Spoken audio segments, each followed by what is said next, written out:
Windmills, canals, tulips, cheese. They're the first things that come to mind when you think of the Netherlands. But Dutch heritage is far richer than those postcard clichés.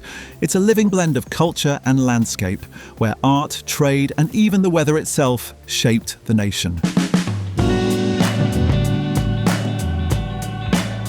Welcome to Orange Horizons, a podcast for travellers to the Netherlands who want to experience more than just the obvious. In this episode, we'll uncover the roots of Dutch heritage, from ingenious waterworks and iconic windmills to timeless art and music. And later in the episode, we'll share a few tips on where you can actually see and feel this history come alive. The story of Dutch heritage starts with nature and the people who refuse to be defeated by it. For centuries, the Dutch used wind and water as their tools, harnessing one to control the other. Think of the windmills at Kinderdijk or the polders of Beemster, both UNESCO World Heritage Sites. Their purpose went far beyond postcard beauty. They pumped water away to keep villages dry and turned grain into flour that fed the nation. Even today, about a third of the country sits below sea level. That's why the Dutch became masters of water management, a skill that helped turn a small, soggy country into a global powerhouse of trade. From the historic waterlines to the modern delta works, this relationship between people and water still defines who we are. Heritage is also about craft, and few things are as iconic as Dutch cheese.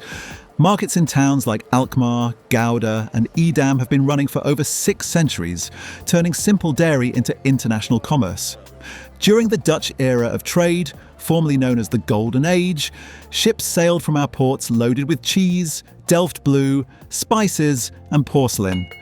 That wealth still echoes through the canal houses of Amsterdam, Leiden and Haarlem, and through the paintings of masters like Rembrandt and Vermeer. Of course, that same period also carries a much darker legacy of colonialism and slavery. Fortunately, these topics are discussed openly nowadays, and many museums dedicate entire sections to these dark pages of our history.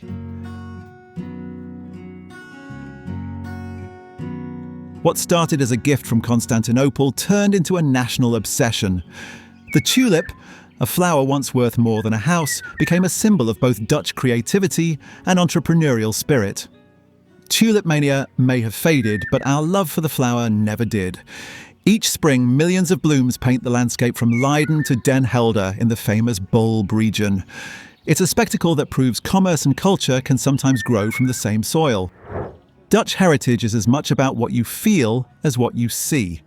From the brushstrokes of Van Gogh to the beats of DJ Tiësto. Creativity runs deep here. Visit the Rijksmuseum to stand face-to-face with Rembrandt's Night Watch or discover modern design icons like Gerrit Rietveld's red and blue chair. And do you prefer something edgier? Explore a street art gallery inside an old factory in Rotterdam, or check out Amsterdam's award-winning street museum. Music too is part of our DNA, from global dance festivals like Amsterdam Dance Event to a thriving hip-hop scene led by artists such as Kevin and Frenna. So what makes Dutch heritage special?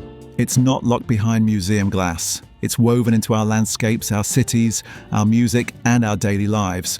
Whether you're cycling past a 17th century windmill or dancing to a Dutch DJ in a modern club, you're experiencing the same creative energy that built this country. Curious to discover more heritage spots for your next trip? Head over to holland.com/Dutch heritage for stories, travel routes, and hidden gems across the Netherlands. This episode of Orange Horizons was produced by Break the Wire Concepts on behalf of the Netherlands Board of Tourism and Conventions. Thanks for listening, and see you on the next Orange Horizon.